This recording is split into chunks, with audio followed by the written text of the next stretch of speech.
দর্শক ও দর্শনার্থীদের নীলফামারী গ্রামীণ হস্ত ও কুটির শিল্প মেলার পক্ষ থেকে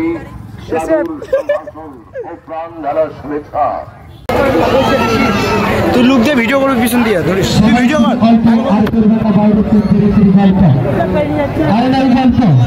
টিকিট শুরু করেন, অল টিকিট মাস্টারকে সহযোগ করেন।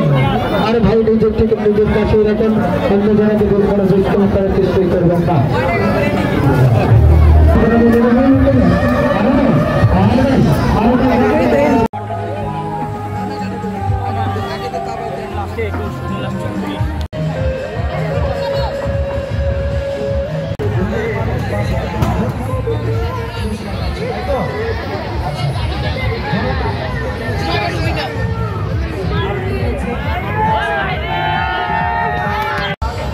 দেওয়ার মধ্যে প্রতিদিন কনসার্ট উপভোগ করেছেন, প্রতিদিন নতুন নতুন আনন্দ উপভোগ করেছেন।